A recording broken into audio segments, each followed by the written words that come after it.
Hi, welcome to my channel. This is your host, Fletch. I'm out on my deck on a beautiful day here in the Twin Cities. My tree is fully leafed in and supply me a lot of shade, and I really do appreciate it. I want to talk about Memorial Day. Stick around.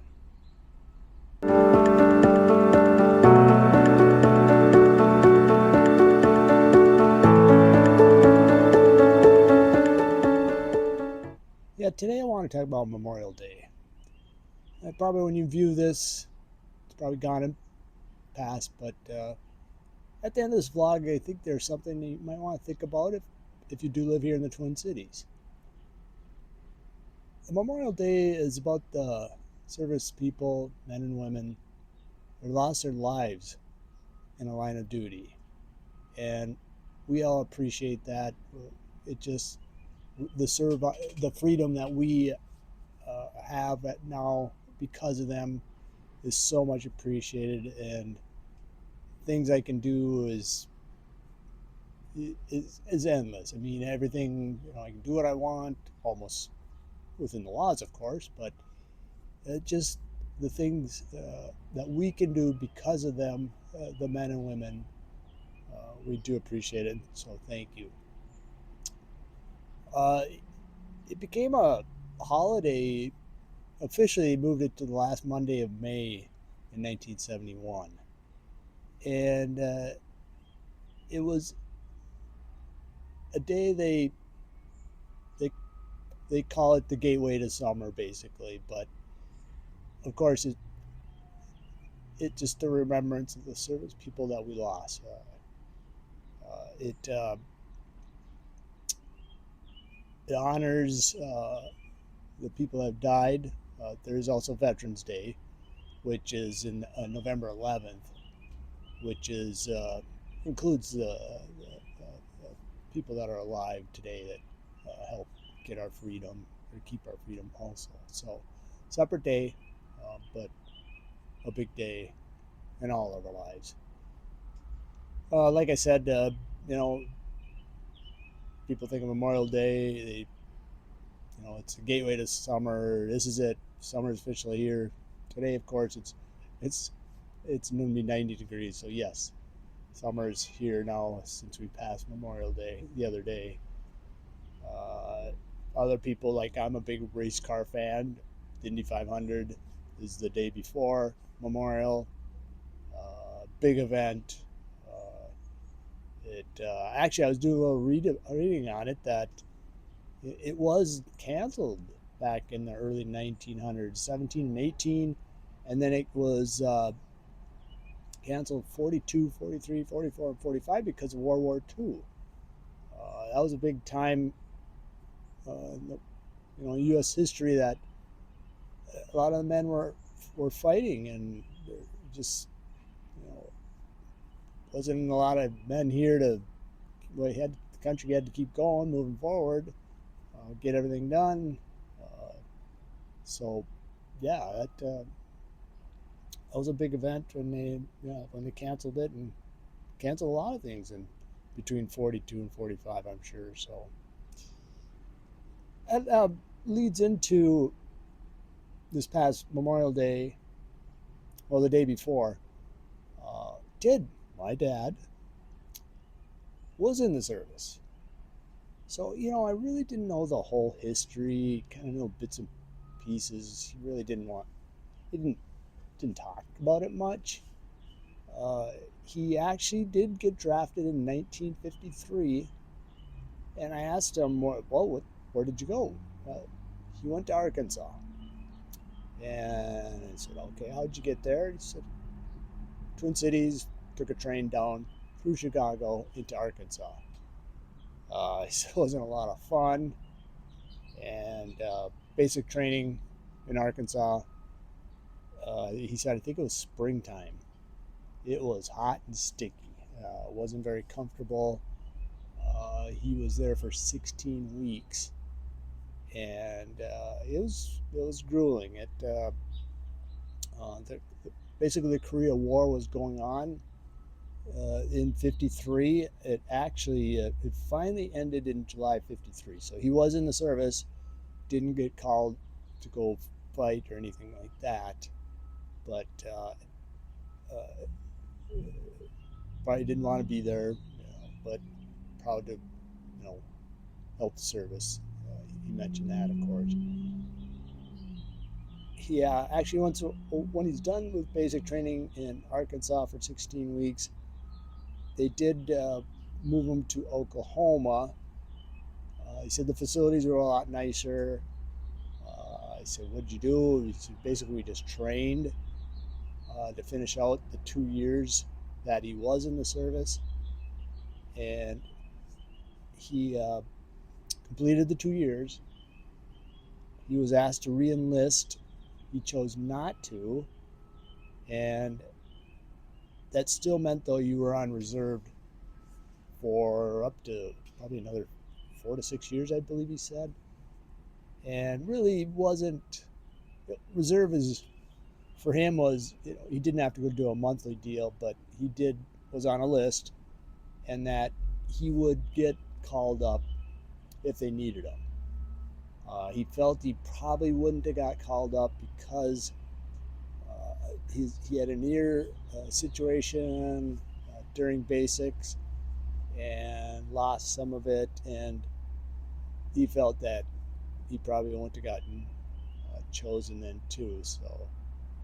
Um, so cool that he shared it with me. I didn't know a lot about it, but it was kind of cool just to reminisce about it. Actually, we went to the Twin Cities Airport the day memorial, so that's what I started asking him, because we were watching planes come in and out. They have a nice little area where you can sit and watch planes take off and land. And it was great. That day was busy. There was a lot of traffic, so it is cool. He really enjoys it. I do too. It's like, I don't know what the fascination is, but seeing this bucket of bolts trying to get up in the air or trying to land, it's crazy how it works. And it's the safest travel. I understand that, but it just amazes me the weight of an airplane trying to get enough energy to get up in the air and fly 35,000 feet in the air. That's amazing. As one goes over me right now. So I am in the path of the runway here where I live. Uh, that leads to we were at the Twin Cities Airport, which is what's nearby is the Fort Snelling Cemetery. So they were having ceremonies going on that day, and I just wanted to drive by it, but there was a lot of people, and I got steered into the line to go into the cemetery. So we had to go to the cemetery, but there was a quick turnaround, so I could get out of there. But Fort Snelling is one of the largest cemeteries in the U.S. For the soldiers, and it in 1939 it started, and yeah, in 1939 it started, and it covers 436 acres, and currently there's 260,000 soldiers that are buried there. It The number is just amazingly large, and they still have room there, and they still currently bury 4,000 soldiers every year. And what's so neat about this is that the headstones are so in line with each other. As you can see in the picture, the lineup, it's an awesome sight. It just gives you chills when you look at it. But they took such care to make sure those are placed properly, because you can only do it once. So they do a very good job. My dad always brings up We're from a small town in northern Minnesota, and yeah, they have a section for the soldiers at the local cemetery, but for some reason they didn't bury them consistently. Not like Fort Snelling. They just, it is sad. Just plop them down. So they weren't. They were staggered. They were. It really, it's all over the place. So my dad brings it up every time. He's frustrated, and I don't blame him one bit.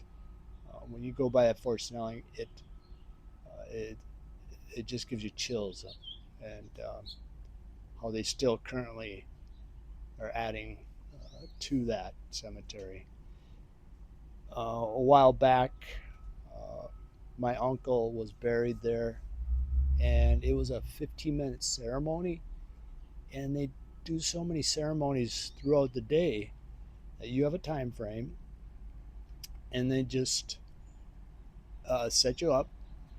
You get in. They have a sheltered area, and I play the bugle. I think it was a bugle, and they do a nice ceremony for 15 minutes.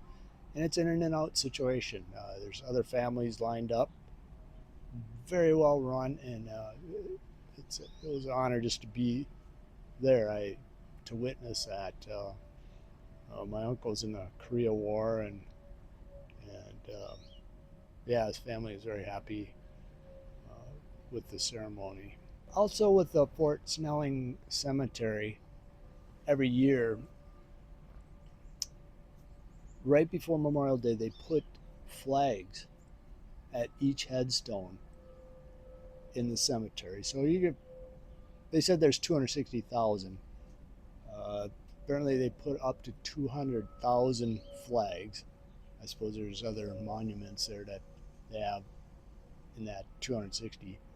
But they get volunteers, and they each volunteer gets 60 to 90 flags, and that they will go out and set them up on each headstone right before the Sunday before Memorial Day, and they run them.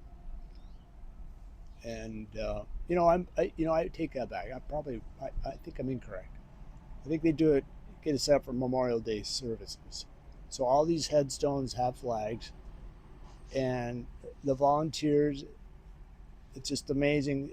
It's not a once a year job. It's twice. Of course, about a week later they come back and pick them all up and store them and save them for the next year. So I'll put a link if you're interested. Put on your calendar if you want to do it next year. They would probably great. They would really appreciate it, and it's just a great touch, as you can see in the picture, what they do. So wrapping it up again. Thanks. If it wasn't for them, we probably wouldn't have all the freedoms that we have today. So I want to wrap it up by saying, yes, keep it simple. If you like this, please subscribe and hit the like button, leave a comment, and we'll see you the next time. Take care.